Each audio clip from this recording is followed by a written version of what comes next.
স্বৈরাচারী শেখ হাসিনার পতন হয়েছে তার নিজের এবং তার চারপাশে তার যারা ছিল আমলা, তার যারা নেতা, তার যারা কর্মী, ফ্যাসিস্ট কর্মী, তাদের কারণে এবং শেখ হাসিনার নিজেরও কারণে।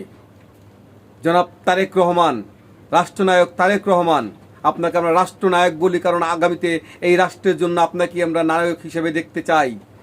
কিন্তু আপনার যে দল বাংলাদেশ জাতীয়তাবাদী দল বিএনপির যেসব কর্মীরা আছে, যেসব নেতারা আছে, কিছু কিছু নেতা কর্মী সারা বাংলাদেশে যেভাবে লুটতরাজ করা শুরু করেছে, যেভাবে জবরদখল করা শুরু করেছে, যেভাবে চাঁদাবাজি করা শুরু করেছে, তাতে আপনি নিজেও কিন্তু শঙ্কিত আগামীতে বিএনপির ভবিষ্যৎ কী। আমরা একটি সুন্দর রাষ্ট্র গঠন করতে চাই এবং বাংলাদেশ জাতীয়তাবাদী দল আগামীতে একটি সুন্দর রাষ্ট্র গঠন করতে চায়, সুন্দর একটি দেশ গঠন করতে চায়। সেগুলো আমরা ভুলে গেছি।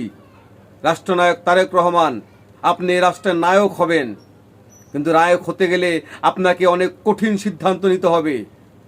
আপনি যদি সিদ্ধান্তগুলো নিতে না পারেন তাহলে ক্ষমতায় কিন্তু আপনিও আসতে পারবেন না। জনগণ কিন্তু হিসাব নিকাশ করা শুরু করে দিয়েছে। বিএনপির হয়ে যারা